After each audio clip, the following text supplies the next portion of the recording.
Legislação de trânsito. Sistema Nacional de Trânsito, aqui o capítulo 2, já vimos o capítulo 1, formando aí nossa base, né, sobre conhecimento de trânsito. O Sistema Nacional de Trânsito, capítulo 2, antes de falarmos sobre os órgãos e entidades que compõem esse sistema, é importante que nós falemos um pouco sobre, lá na Constituição Federal, no artigo 144, parágrafo 10 da Constituição Federal. Nesse artigo 144, ele tem os órgãos que compõem o sistema, a segurança pública no Brasil, né? Polícia Federal, Rodoviária Federal, polícias militares, bombeiros militares, policiais penais, né? Polícia Ferroviária Federal, e também nos incisos, né?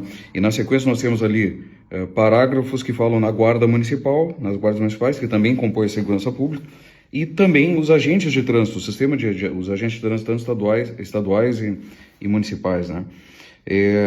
Então, percebam que a segurança no trânsito, ela compõe o que chamamos de segurança pública. A segurança pública, ela tem uma finalidade principal de manutenção da ordem pública, manutenção da ordem, garantir a paz social, né? Então, o trânsito seguro, o trânsito, conforme nós vimos na aula passada, um trânsito em que se visa preservar vidas, né? E também o patrimônio das pessoas, né? A incolumidade física das pessoas. Esse trânsito é previsto como componente da segurança pública pela nossa Constituição Federal. Então nós temos lá os agentes de trânsito, né? Lá na Constituição Federal ele fala em segurança viária. A segurança viária será desenvolvida pelos agentes de trânsito. Segurança viária seria segurança nas vias públicas abertas à circulação, que é o que nós falamos na Constituição Federal, que esse código se aplica às vias públicas, né, abertas à circulação. Então, segurança viária é isso, garantir mobilidade, né, e proteger a vida. Então, que o trânsito flua com mobilidade, com bastante mobilidade, e proteger as vidas, incluindo a incolumidade física e também o patrimônio das pessoas, os seus veículos, por exemplo, né? Para que isso aconteça, existe um tripé que foi esculpido lá na Constituição Federal, que é 3 pilares aí que devem ser seguidos incansavelmente ali pelos gestores de trânsito que lidam com o trânsito e pelos os operadores do trânsito, os agentes de trânsito no geral, né? Tanto agentes de trânsito quanto policiais que têm o poder de fiscalizar o trânsito, né? Que esse tripé começa, primeiro deles, educação para o trânsito, é a primeira parte. O segundo, né, pilar, engenharia de tráfego, e o terceiro, fiscalização de trânsito. Então, nós começamos a questão do trânsito, principalmente com a questão da educação para o trânsito, né? Parece que por isso é que nós fazemos, né, para que consigamos uma habilitação para conduzir veículo automotor, nós precisamos frequentar uma autoescola. Essa autoescola nos ensina, além da parte prática, né, de condução do veículo automotor, nos ensina a parte de legislação de trânsito, né, educação para o trânsito, no geral. E esse trabalho de educação para o trânsito não pode ser somente na autoescola, ele tem que ser mantido pelos órgãos que trabalham com trânsito, né? Então, é uma determinação constitucional que os órgãos de trânsito, eles façam palestras, façam eventos, né, de educação para o trânsito, como tem as escolinhas de trânsito para as crianças, né, com as bicicletinhas ou com carrinhos, né, fazendo a pistinha ali, que tem os colegas policiais e colegas agentes de trânsito que trabalham com isso, brilhantemente, né, trabalham com isso. Educação para o trânsito para as crianças, por exemplo, que sabemos que se tu queres mudar realmente um país, mudar um comportamento das pessoas, nada melhor do que começar com as crianças, né? Porque as crianças, elas educam os pais também, né? Quando elas chegam em casa, elas falam o que aprenderam e elas cobram dos pais. Que use o cinto de segurança, que não ande com excesso de velocidade, né? Que não beba e saia conduzindo veículo automotor, que não passe no sinal vermelho, que não pare em cima da faixa de pedestres, né? Essas coisas que a gente ensina para as crianças nas escolas de trânsito. Então, a educação para o trânsito, ela acontece também nas empresas, né? As polícias fazem aí, palestras aí sobre educação para os caminhoneiros, porque você tem muita legislação de trânsito. Nós começamos na lei de 97, né? 9.503 de 97, que é o nosso Código de Trânsito, e seguimos em diversas resoluções do CONTRAN, e por vezes até motoristas profissionais não sabem as minúcias ali da legislação que é alterada seguidamente pelo CONTRAN, né? O Conselho Nacional de Trânsito, ele regulamenta o Código de Trânsito brasileiro, ele fala lá, por exemplo, a lei do descanso, né? Explica como é que funciona a lei do descanso. Ela tem as suas minúcias, aí por vezes as polícias que trabalham com trânsito e os agentes de trânsito vão nas empresas para dar educação para o trânsito. Então, perceberam que a educação para o trânsito é importantíssima, né? Importantíssimo. O segundo pilar, que é engenharia de tráfego, significa que os gestores de trânsito, que lidam com o trânsito, eles devem analisar, né, diuturnamente se os acidentes que acontecem não são culpa, não ocorrem em face de projetos inadequados na parte de engenharia de tráfego, né? Então, um gestor de trânsito ele precisa ter um sistema que lhe demonstre onde os acidentes acontecem e o motivo pelos quais os acidentes acontecem. Então, esse gestor ele deve observar que em tal local não é problema de educação para o trânsito. A gente está fazendo palestra, tudo que pode, não tem jeito, né? Segue dando acidente, tá, mas é culpa do motorista?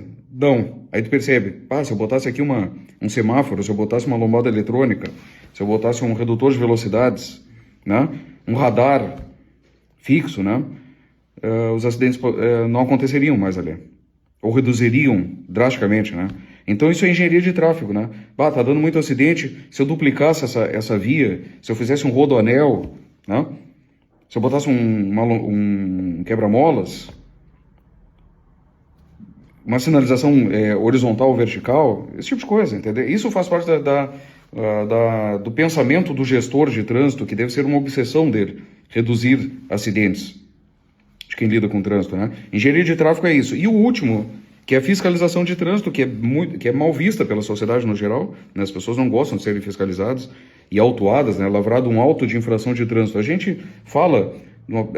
normalmente, eu fui multado. A multa é uma penalidade, tá? Uma das penalidades previstas no Código de Trânsito brasileiro, como advertência, suspensão, né? A cassação da CNH. A multa, o que acontece quando nós cometemos uma infração de trânsito é que o agente de trânsito lavra um auto de infração de trânsito. Essa faz parte da fiscalização, né? Aí abre-se aquele prazo para recurso, para garantir ampla defesa e o contraditório, né? A fiscalização de trânsito, por vezes, ela é imprescindível. Que não adianta, quando percebe-se que não adianta nem a educação para o trânsito e nem um problema de engenharia de tráfego. Por exemplo, locais, saídas de festas aí, de festas rave, de festas no geral, onde se vende bebidas alcoólicas e que as pessoas saem nas vias, né? Daí o gestor de trânsito, ele deve ter esse cuidado. Por que está acontecendo tanto acidente tal hora da noite em tal local? Aí percebe-se, não, lá tem uma festa, lá está saindo todo mundo bêbado. A causa dos acidentes, qual é a causa do acidente? Que o agente de trânsito, quando faz o boletim de acidente de trânsito, né, ou o documento, o nome assemelhado, né, ele bota lá, a causa do acidente, o motorista estava embriagado. Aí deu um acidente, deu outro, sempre com o motorista bêbado. O que tem que fazer? Uma fiscalização de trânsito, não tem jeito. Vai ter que fazer uma operação de combate à alcoolemia e ir lá, uma balada segura, né? E começar a realmente autuar e prender, né? Se for o caso de embriaguez ao volante, passar dos níveis que nós veremos ali, de alcoolemia, né? Prender, se for o caso, por embriaguez ao volante, se for crime, ou autuar, se deu abaixo do nível, né? Para prisão. Você não tem sintomas de embriaguez. Outra coisa que causa muito acidente é excesso de velocidade. Aí, em determinado local, muitos acidentes por excesso de velocidade, atropelamentos, né? Fiscalização de radar, precisa. Então, pessoal, a fiscalização, como eu disse na aula passada, ela é imprescindível, né? Que o gestor, ele pense de forma obsessiva mesmo, todos os dias, que ele tem que ter uma introjetar mesmo que mortes no trânsito são sua responsabilidade, e ele precisa minimizar o que ele puder, essas mortes no trânsito. E também os acidentes, mesmo que não tenha morte, que tenha somente danos, né, para que as pessoas não tenham seu prejuízo no seu patrimônio, né? Então ele tem que ser uma obsessão do gestor de trânsito. E se para isso for necessário fazer operações de fiscalização de trânsito, ele deve fazer, porque ele tem um dever constitucional de preservar a ordem pública, e a ordem pública é também fiscalização de trânsito dentro daquele tripé que eu falei para vocês ali, das 3 colunas, né? Que nós temos a fiscalização de trânsito.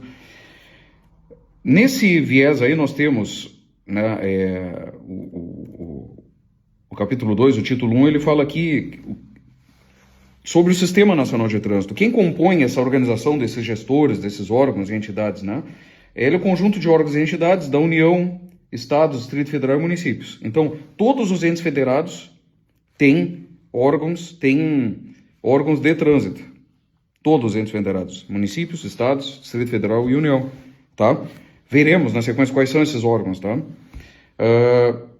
E eles têm esses órgãos de forma coordenada, sempre deveria ser assim, de forma coordenada entre todos os entes federados, trabalharem para que, em atividades de planejamento do trânsito, de administração, normatização, né? Eu posso falar aqui, vou dar alguns exemplos. Planejamento são todos, né? Administração todos, né? Administrar o trânsito. Normatização, nós temos o CONTRAN, que é o Conselho Nacional de Trânsito, e o CETRANS, que são os Conselhos Estaduais de Trânsito, né? Abaixo da Constituição Federal. E é importante decidir quanto à normatização, que a nossa Constituição Federal, ela determina que trânsito e transporte são de competência, legislar sobre o trânsito e transporte, competência exclusiva da União, tá? Então, por quê? Porque o trânsito deve ser pensado de forma uniforme em todo o território nacional. Não pode um estado legislar de determinada forma, permitir, por exemplo, andar sem capacete, como acontece nos Estados Unidos, né, que é uma federação diferente da nossa, né? Tem alguns estados que permitem andar sem capacete, outros permitem andar com exigem o capacete para andar de motocicleta, né? Aqui no Brasil não, é uniforme. Então, somente a União, não pode o estado ou município legislar sobre trânsito, porque seria inconstitucional, tá? Mas aí, e essa normatização é a nossa lei, é o nosso CTB. E o CTB ele é alterado seguidamente por leis federais, é que o Congresso Nacional legisla e faz alterações no Código de Trânsito Brasileiro. Então, por quê? Porque é sua competência exclusiva, tá? Então, para regulamentar o CTB, nós temos órgãos normativos, o CONTRAN e o CETRAN, tá? E o CETRANS.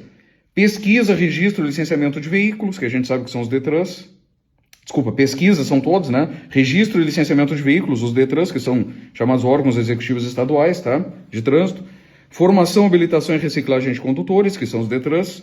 Educação para o trânsito, que são todos os órgãos, municípios, estados, Distrito Federal e União. Engenharia de tráfego, todos os órgãos. Operação do sistema viário, né? E aqui a gente falaremos ali, são os órgãos principalmente da parte de engenharia de tráfego ali, né? DENIT, DAER, né? E a Secretaria de Trânsito. Policiamento, tipo a Polícia Rodoviária Federal, né? E as polícias militares, caso seja a elas atribuído esse poder, né? De fiscalizar trânsito. Fiscalização de trânsito, que todo mundo fiscaliza, todos os órgãos, né? Agentes de trânsito, PRF, polícias militares, caso tenha convênio, né? Julgamento de infrações e de recursos. Esse julgamento de infrações se dá através das comissões de análise de defesa prévia, que chamam CADAS, né? E na sequência ali os recursos são as JARIs, né? Juntas Administrativas de Recursos de Infrações, em segunda instância. Em última instância, um terceiro recurso, nós temos a possibilidade de chegarmos no CETRANS, no Conselho Estadual de Trânsito, a depender da infração, ou até mesmo tinha no passado, né? Chegar até mesmo no Conselho Nacional de Trânsito. Veremos isso aqui com calma, tá? E aplicação das penalidades de trânsito. As penalidades são várias: multa, advertência, suspensão de direito de dirigir, cassação de direito de dirigir, né? São aplicadas, e dentre outras, são aplicadas pelas autoridades de trânsito, tá? Que nós falaremos sobre essas autoridades. Aplica-se a penalidade após esgotados os recursos, né? A ampla defesa é garantida após a lavratura do auto de infração de trânsito, tá bom? Por enquanto é isso. Na sequência começaremos a falar sobre os órgãos que compõem o Sistema Nacional de Trânsito, um por um, de forma detalhada. Um abraço.